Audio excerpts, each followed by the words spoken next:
Session with Dr. Farid Holakouee.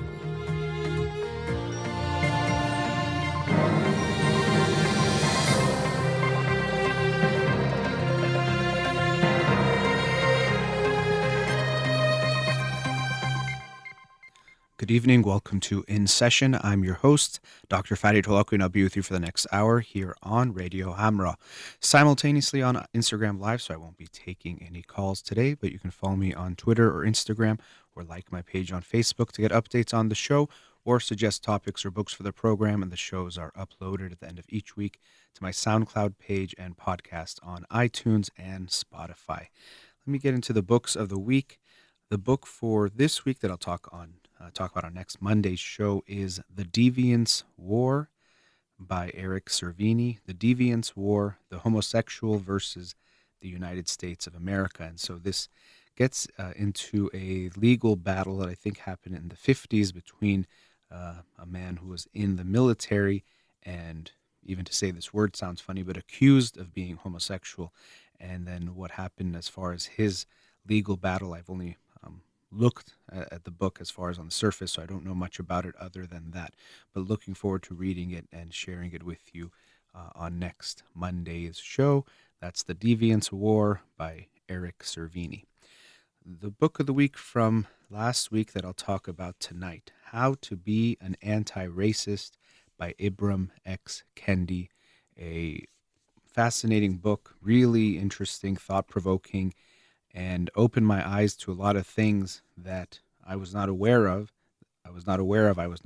which is usually the most meaningful, is that we don't even know sometimes the things we don't know, and just gave me a lot of perspective on what's going on now, of course, with race and racism, but also the history of it as well, and what's happening. And even this term, an anti-racist, maybe we have not heard before, might not be familiar. For me, it was in a way new. I'd seen this book for the last year or so I'd seen that term, but wasn't so familiar with it. But the book really does a great job of outlining how we've gotten here and also giving us some thoughts and also guidance on how to go forward.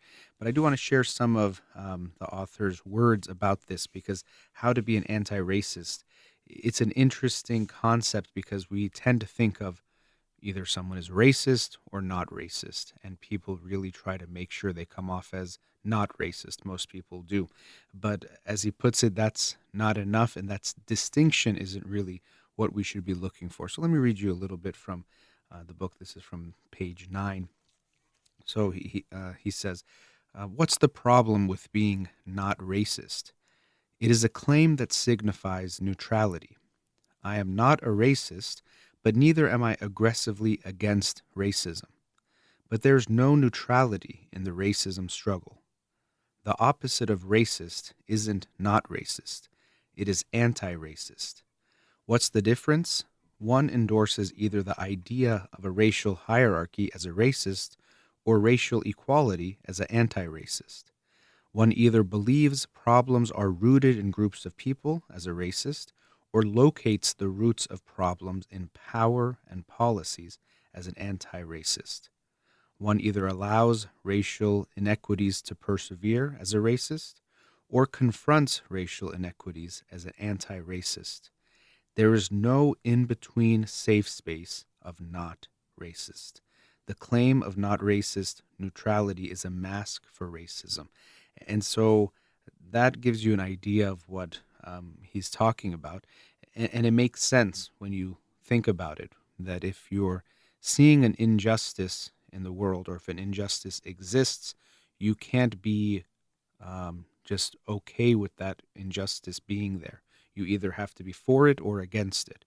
If you see someone drowning in a pool and you walk by, you can't just say, I don't like that person is drowning, and keep on walking. If you actually are against it, you have to do something, or you can not care and walk by. So all of us have that choice in a way of, are we going to be okay with injustice or inequities as they exist, or will we fight against them, or actively, as he says, aggressively be against racism?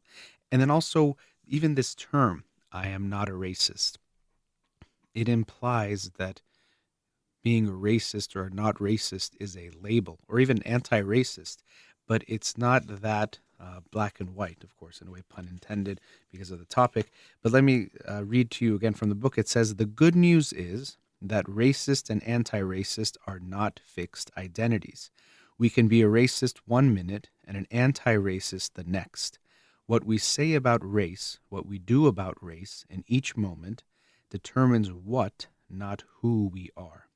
And so it's not just that you are this one way or the other. Every moment you can look at the actions you're doing as being racist or anti-racist.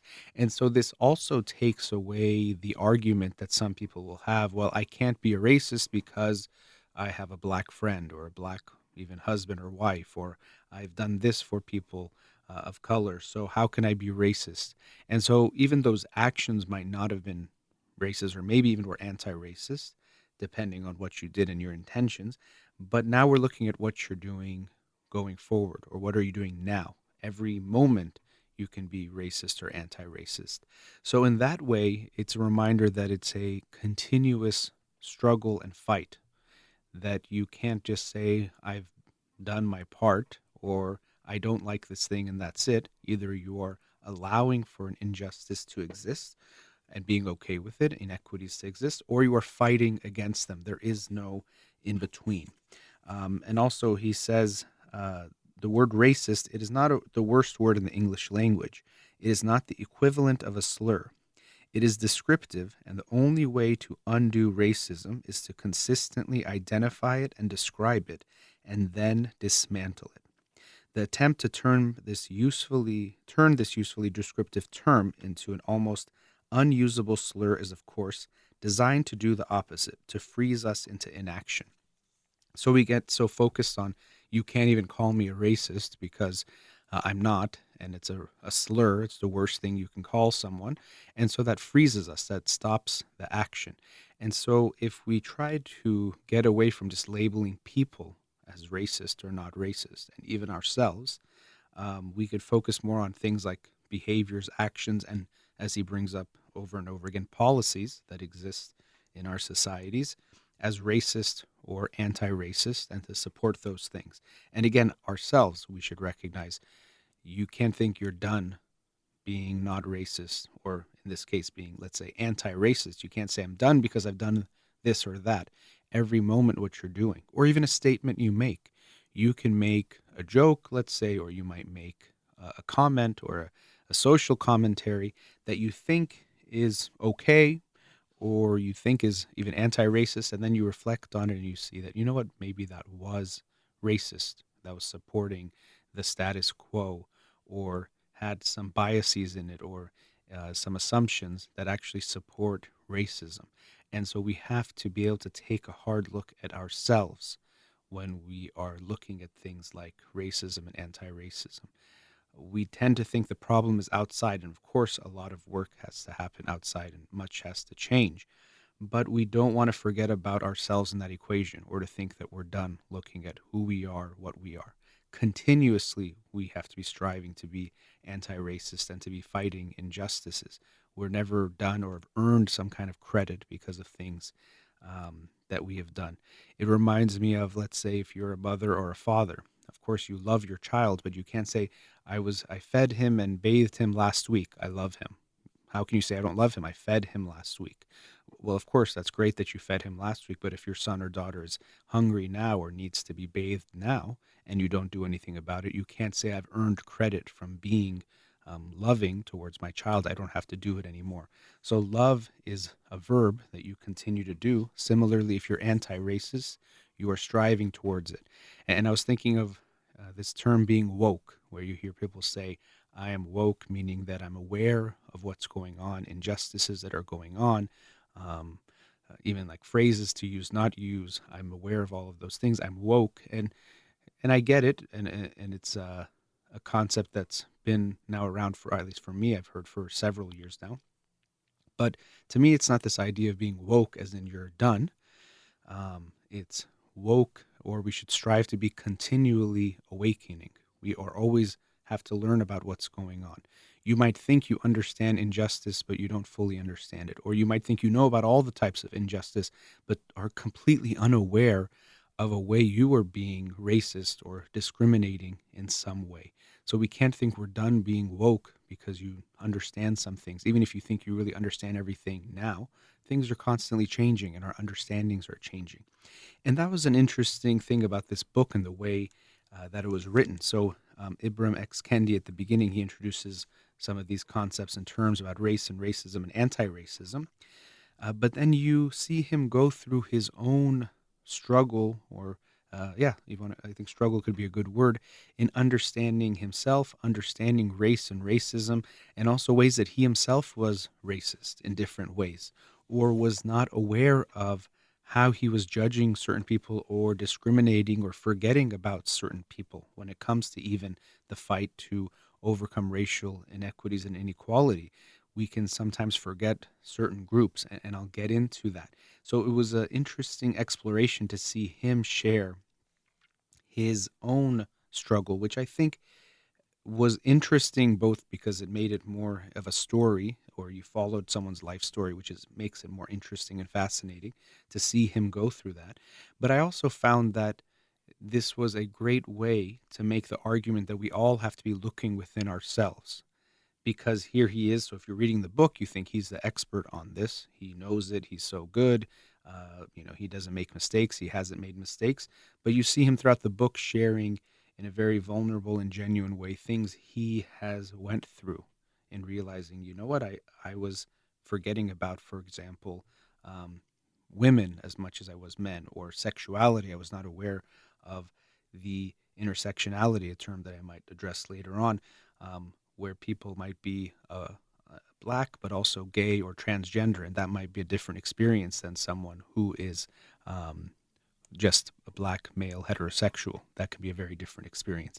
So you see him going through that, and it's, I think, encouraging to then uh, remind us that we must do the same thing, to take a hard look in the mirror and see who you are. What are things and ways you've thought about race that you maybe didn't realize might be racist, that might be supporting the status quo as it is? And so that was interesting to see him starting from back in high school, where he gave a speech at a debate, or it was like a speech contest, and his speech was in a way anti-black, as he would describe. I don't know if he used those words actually, but he was saying things in a way that could be construed to be a way of saying, black people need to do more, and in a way blaming them for where they are at. But realizing later, and even he says he kind of cringed, he says, I still have a nightmare of the memory of that speech, saying what he felt. And I think he also is doing a play, because in his speech he talks about the dream and Martin Luther King looking at what's happening now. I think it was around the year 2000 where he was giving that speech as a high school student. But so we see him go through this struggle of realizing he was being racist but didn't think he was. He thought he was being very woke for that time, or very aware of what was going on. And I forgot if he won the whole contest, but he definitely went far, and he also got a lot of acclaim for it. But he realized it itself was racist. So we all have to be aware of the ways that we might not recognize. And it doesn't mean you're a bad person. That's why it goes back to this concept of racism, or if you say something that's racist, it doesn't mean you are in your core something bad. It just means in that moment you've done that. So whatever you've done in the past is what you've done in the past. Every moment we can strive to be racist or not racist, and it's up to us to try to make those, or anti-racist, and we should make the effort to evaluate what we're doing to strive towards that. An interesting theme throughout the book as well is that to really be an anti-racist, the way I saw it, is you have to see the equality of humankind, meaning that no group is better than any other group. When it comes to race, when it comes to color, because he talks about that, a whole chapter is on that. When it comes to sex, male, female, gender, sexuality, class, whatever it is, however you want to differentiate people into groups, no group is above or below any other group. And to be anti-racist is to have that idea and promote those ideas, and then to try to promote and bring about changes in policies that bring about that equity. So if there are differences in outcomes, if we see more people of color in jail, it's not because people of color are more violent or people of color are more likely to commit crimes at their core and who they are. It's related to the policies and the system that we have set up. And so to be a true anti-racist, you have to have this equality of humankind as a core value. At least that's to me something I took from the book, was that you really have to see all people as equal, not same. So he mentions kind of this post-racial America that has been discussed, that if once President Obama was once Barack Obama became president, there was no more racism in the United States. So we had a post-racial America, which couldn't be further from the truth. But that we have to be aware that it's a very real thing that happens. So it's not that we're colorblind or that we don't notice there can be differences, but this doesn't lead to superiority or inferiority of different groups, or a hierarchy of who's better or worse, who deserves better or more, or looking at outcomes. If one group is doing better than another group, that at their core they are somehow better, but rather that there are policies that are contributing to this. So again, a fascinating book, and I wanted to commit more time to the book because there's so much in it. Highly recommend it. I'm going to give you my thoughts, not really a full summary, but my thoughts on the book, some more in the next segment. But I hope you'll read the book for yourself. It's always essential, but of course right now we're even more being aware that we need to think about these things in different ways. Or I think it's good that there's some level of an awakening, as I use that term woke and being continuously awakened, that people are being aware that we might have not paid enough attention, or we definitely did not pay enough attention to being anti-racist, to not just accepting things as they were. And so this book, How to Be an Anti-Racist by Ibram X. Kendi, is a great way to give you some a starting point, let's say, and a lot of information about what that means and what that can mean to you and what you do as a person. So let's take a commercial break. When I come back, I'll continue on the book. You're listening to In Session with Dr. Farid Holakouee. We'll be right back.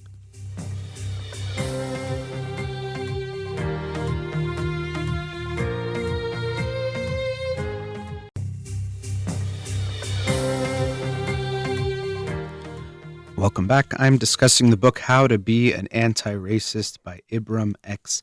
Kendi, and I talked about it in the first book, but wanted to continue discussion because it's a very important book. I hope everyone will read it. I'm glad I read it, and I learned a lot. And also, it's not just a book you learn the information, because as I was talking about in the previous segment, it reminds you and encourages you to continuously be working on yourself to continue to grow. And even as I said, he discusses his own journey of different aspects of things he was not as aware of. And you see that when he talks about himself, and there is some humility in this as he's looking back on it, but he thought in some ways at certain young ages, for example, he had it all figured out, as we all seem to do or do at different times. And so again, for me, that was nice to see, because here he is as the expert and someone who studied this and is literally writing the book on it. And he's sharing his experience where it's not something we're done knowing, or you need to try to compete with other people to show you get it better than other people, or you are ahead of them. It's interesting, actually, even talking about hierarchies, there's a way we create hierarchies of who's more woke or more aware or anti-racist. We try to compete. You know what, I did this, or I did that, or I don't think this way, or I've pointed out that you have said this in an insensitive way, and that means you're racist and I'm not, or I'm less racist than you. And so we create these competitions and almost try to create a hierarchy where, as usual, we put ourselves at the top of being anti-racist and being so good. So we need to take that away and recognize that it's not about fighting over who's the most something. Yes, we should fight against racist policies and fight against the injustice, but we can at times get sucked into this competition, which is to make ourselves feel good, which is interesting because that's in essence related to what happens with things like racism, sexism, where it's about power, trying to make yourself more powerful, raise your status and put other people down. So even people, ironically, who are fighting for to end racism or think they're fighting against racism, they might promote that same type of power dynamic when they try to talk down to people who don't get it as well as they think they do. And I think one factor related to this is that we are all racist in the sense that we all have some racist tendencies or racist ideas or thoughts just by living in this whatever country community you are in. We get affected by those things, so we have those within us.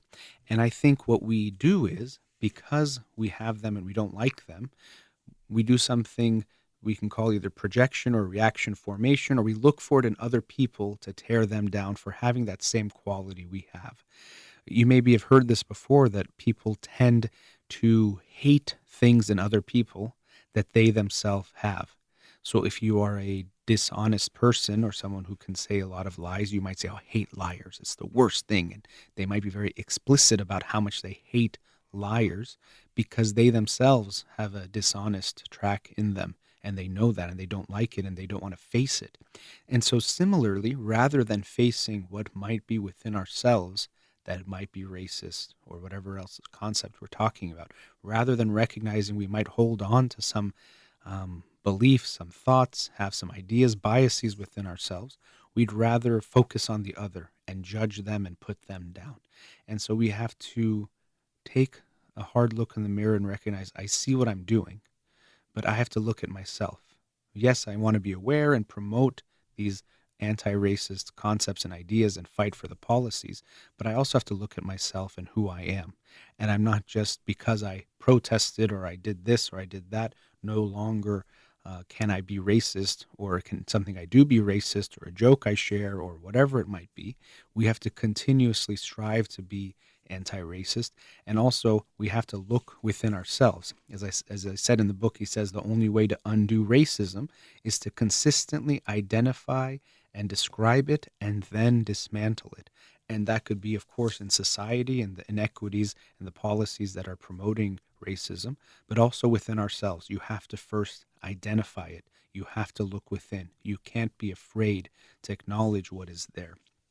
And so, as I mentioned, he goes through his journey, and you kind of see his also educational journey, as both educational as in the traditional academics, but also his own education about race and racism and what it means to be anti-racist. And so there was interesting chapters looking at things like sexuality.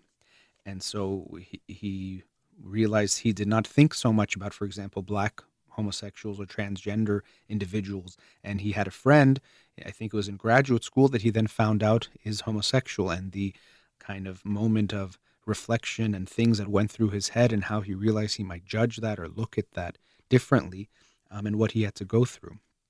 And that if we want to be anti-racist, we can't forget about people in these intersections. So Kimberly Crenshaw came up with this term, or she coined the term intersectionality about 30 years ago, around 1990, 1991.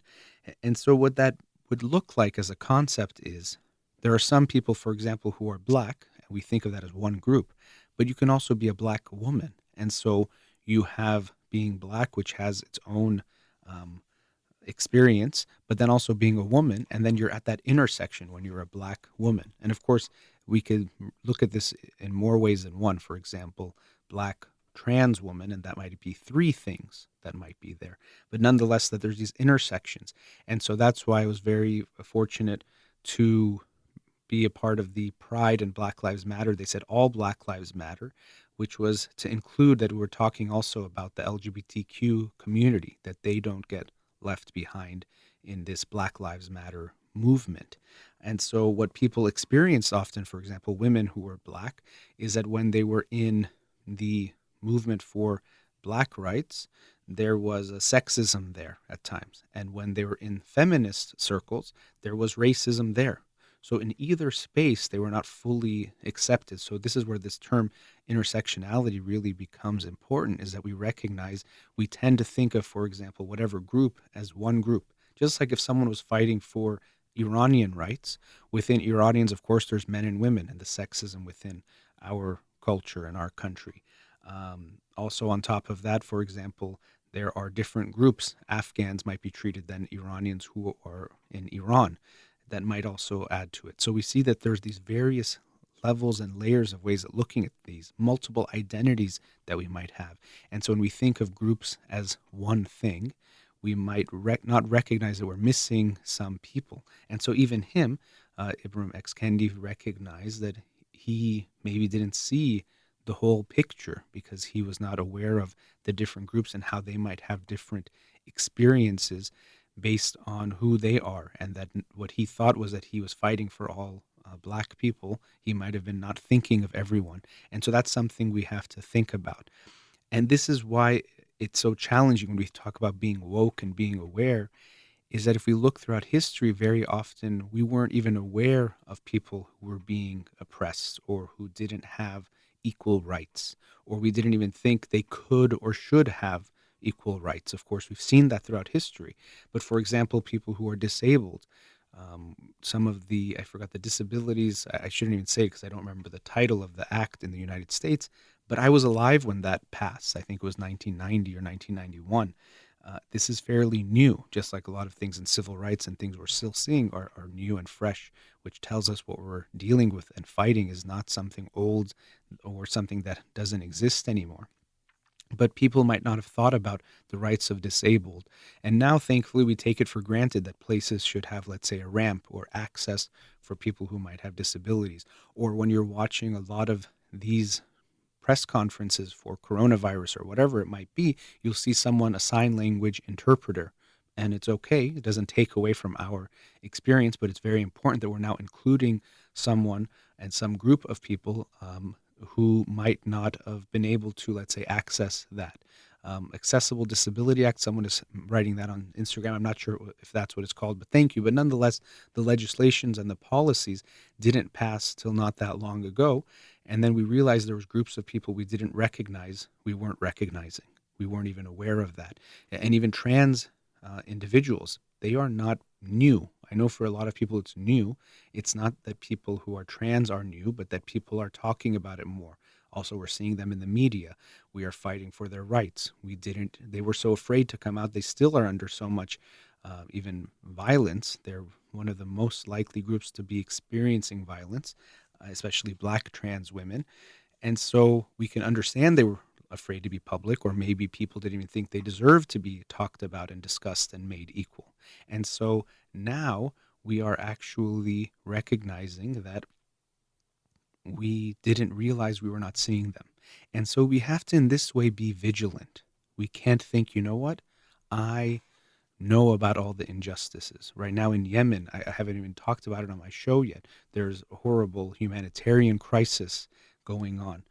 Within our own country, whatever country you live in, there are people suffering in different ways. So when we look at this book of how to be an anti-racist and recognize it's a constant struggle, a constant vigilance that we must have, that if we want to fight for people who are facing injustice, we have to be vigilant of what's going on the outside and what's also going on within ourselves as well. What types of racist or prejudice ideas might I hold, or might I promote, or I might ignore, or let them be okay by not doing anything about them? And so that's what I really enjoyed about that theme in the book, that you're never done being anti-racist. It's something you're constantly striving for because it's the actions you do, not just someone you are. And again, if you are anti-racist, but racism still exists, how can you say you're done? You have to be continually showing it. Like the example I mentioned in the previous segment, if you say you love someone, you can't say, I did these loving things last year, I don't need to do anything anymore. I've shown I love you. It's not just a noun, I'm someone who loves you. You have to show that love. It's a verb. So in that way, being anti-racist, to me, it's a verb, something you continually are striving to do. Now, Ibram X. Kendi, in this book, he shares, in the end of the book, cancer becomes this kind of theme, if you want to call it that. His wife gets cancer, thankfully survives. His mom then gets cancer a year after that, thankfully survives. And then 2 years after that, he gets stage 4 colon cancer, which I think, as he said in the book, had an 88% chance of dying, of not making it. Thankfully, he has survived and is doing well. But he shares how we can look at racism like a cancer, like a disease. And like that, a disease, we have to identify it. Then we have to aggressively fight it. But again, if we don't want to even acknowledge it's there, we can't start. If we want to say, oh, there not isn't even a tumor to begin with, I don't have a cancer, because we want to ignore it because it's convenient, we won't make progress.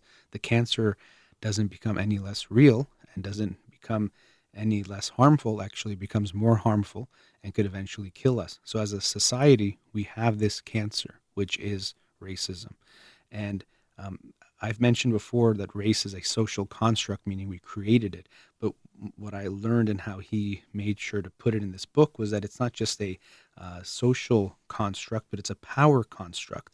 That even this concept of racism was created to create these power differentials. People wanted to enslave certain people, so they had to say certain races were inferior.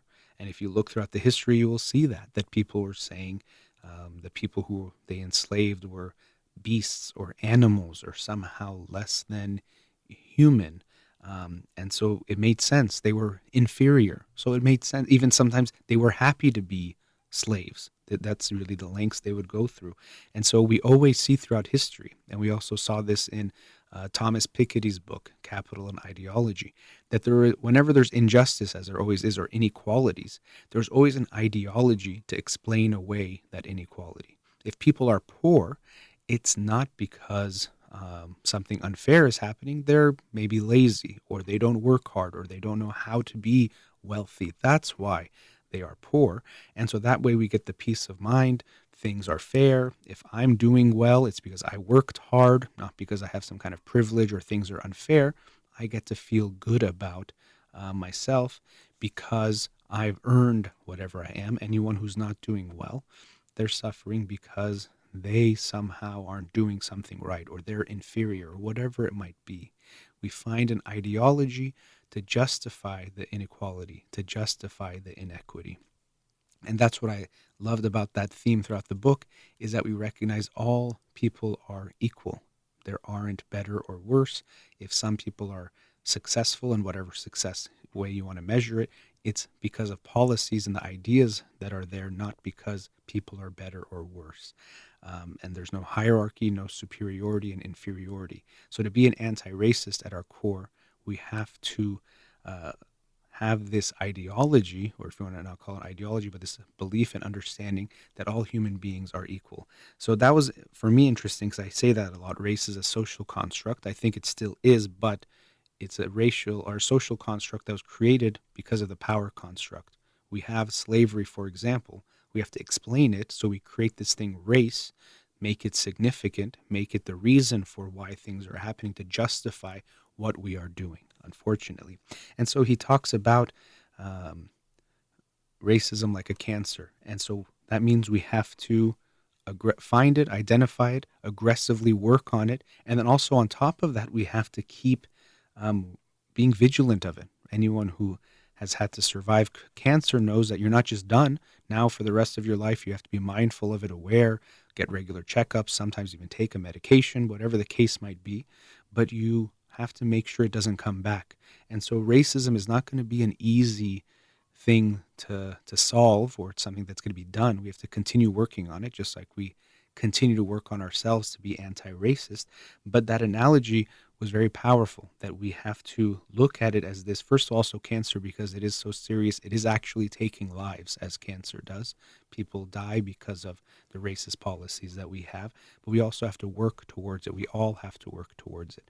And so I really hope you'll read this book. For me, it was a very meaningful book, one that a lot of food for thought. I get to share my thoughts with you today, but I'll continue thinking about this book because it brought up so many things for me to think about, and I'm sure it will for you as well. So I hope you will read How to Be an Anti-Racist by Ibram X. Kendi, a really fascinating book, and very grateful to have read it. Let's go into our last commercial break. You're listening to In Session with Dr. Farid Holakouee. We'll be right back.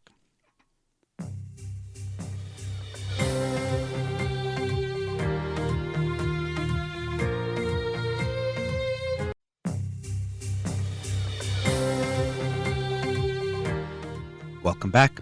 So during the commercial break, I was able to interact with some of the viewers on the Instagram Live, and someone brought up a interesting question related to what I was talking about. Because in talking about the book "How to Be an Anti-Racist" by Ibram X. Kendi, I mentioned that we want to be aware of when we call other people out about being racist, that sometimes we are doing it because of our own racist ideas or feelings we might have. Everyone has some within us. By living in this society that is racist, it affects us. And Ibram X. Kendi explains his own exploration in that. And actually, even I think he talks about, still being, I think he says he's he's racist less often, something like that. But he doesn't say he's never going to do it again because he has gone through these things. So we're never done uh, working on ourselves in that way. And I'm going to see if I can find that part where he talks about that. I'm not really able to find it. But anyway, he mentions that he still can be racist or say things, but he thinks he says it less. He's less likely to be racist. So we're always striving towards that. But at the same time, when you're being anti-racist, we are trying to aggressively fight against racism and racist policies. And actually, that could be one thing to focus on rather than just thinking about racist people. Look at racist policies or racist things that are said. And that can even shift the conversation. As he mentioned, when we say that we can't call each other racist, which is how a lot of people feel that it's a slur, then it kind of freezes the conversation because someone does something and then you say, hey, that wasn't okay. And they say, are you calling me a racist?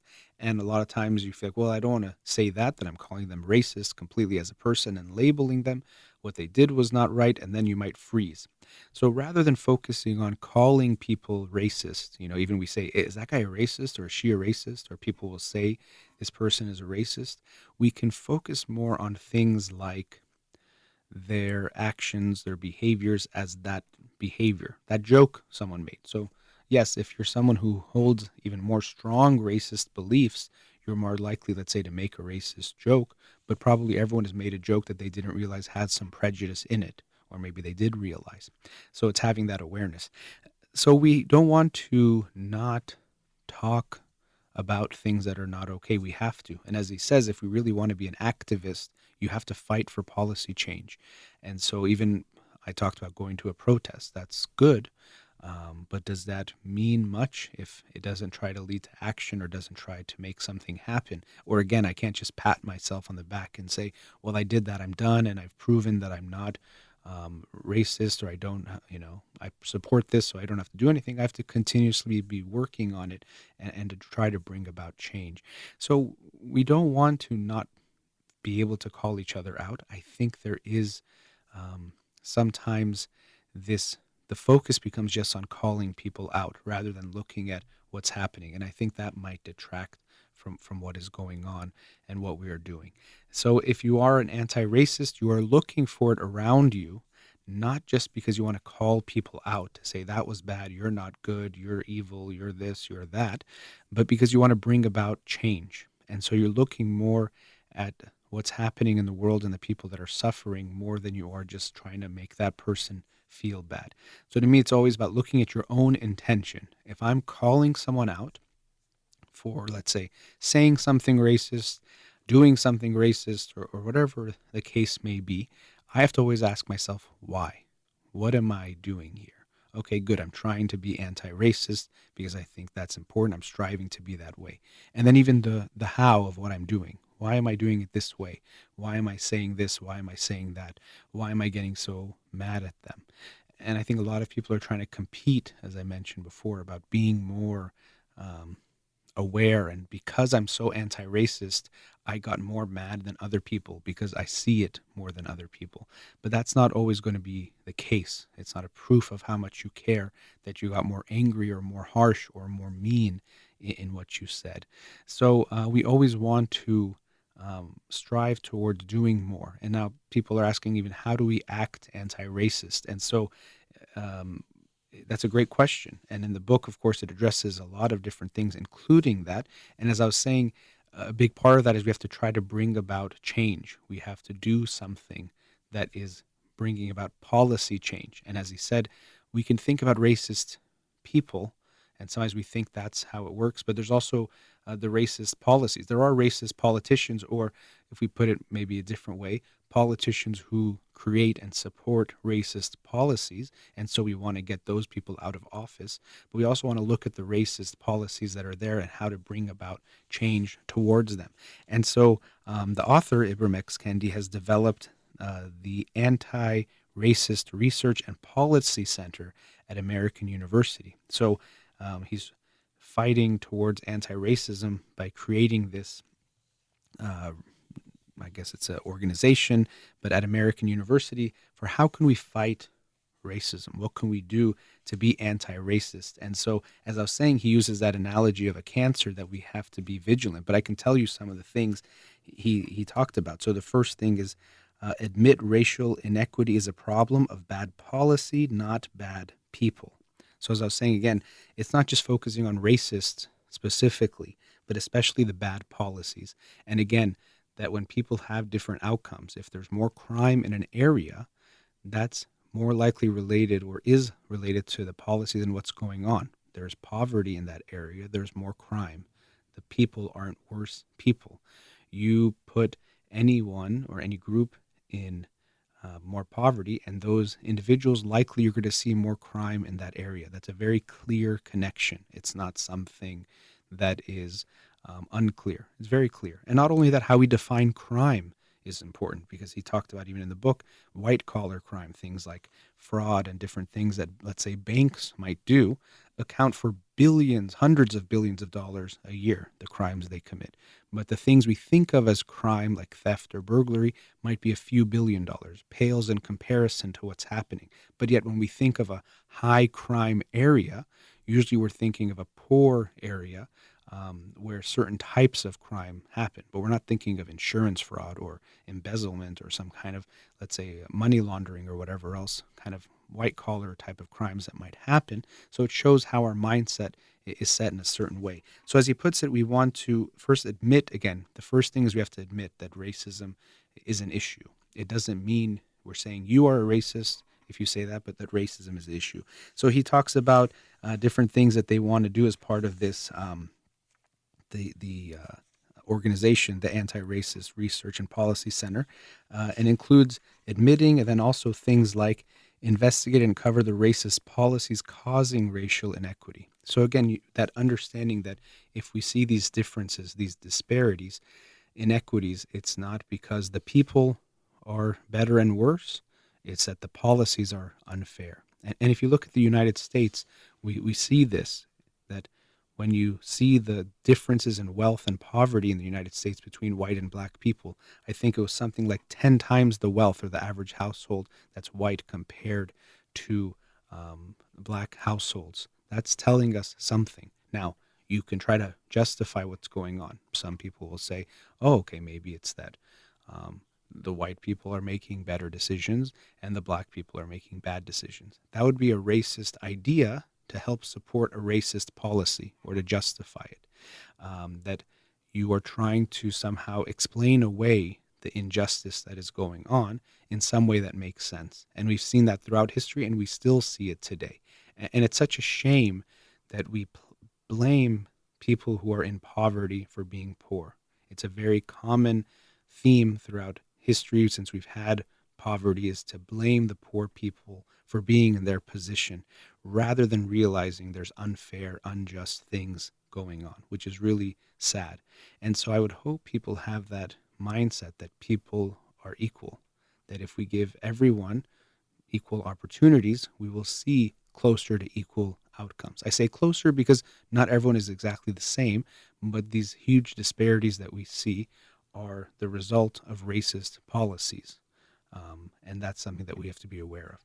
So, and one of the last things he mentions, monitor closely to prevent new racist policies from being instituted. It never ends, this process. So we want to see, someone was asking, what can we do? We have to pay attention also what's going on. Very often we might just look at the world and think this is the world. But again, that might be supporting the racist policies that are allowing for the inequities to be there. So we pay attention to what's going on, look at what's happening. We have to study, we have to research a little bit more, because so much of what we've been told about why things are the way they are has made it seem like it's somehow fair or it's somehow okay. Even when I tell you that a disproportionate amount of people of color are in jail, many people will say, yeah, they were violent, they did bad things, they did crimes, that's why.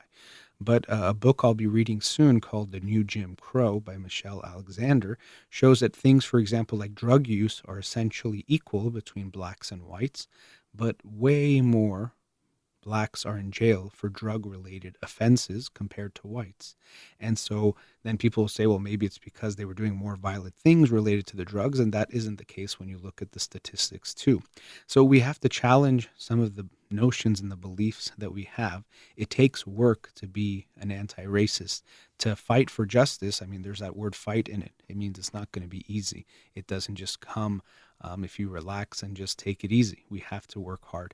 And so I hope people will recognize that in order to be a caring citizen of the world, we have to challenge ourselves and we have to put in effort. It can be exhausting.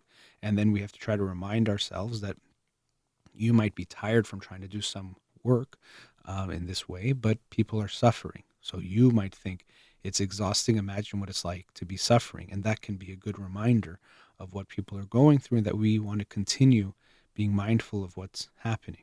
Another thing to think about is voting. I say that because in the United States, in about less than 5 months, about 4 months, there will be an election. And who you choose to vote for, also not just the candidates, of course, that's very important, but also there's in whatever state or city you live in, there's going to be lots of different laws and policies that are coming out, and we have to do our research. I can even be open that I do some research, but I've recognized I don't do enough when I go to cast my ballot. Sometimes there's some of these measures I don't really know or know much about. I'm looking at the different short descriptions there, but I haven't done my research. And that's me being lazy and not taking enough action to say if I really want to fight against injustice that I have to do more research. It does take time. It does take work, different types of work, looking at ourselves, learning, researching, continuing to talking to other people. It is a process that we start, but one that hopefully all of us will embark in to be anti-racist and to fight against injustice. So again, highly recommend the book, and really it took over the whole show. But again, I could only touch on some parts of it because there's so much in here.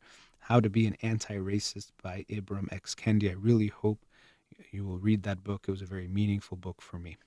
That brings us to the end of tonight's show. The book of the week for this week is The Deviant's War, The Homosexual versus the United States of America by Eric Cervini.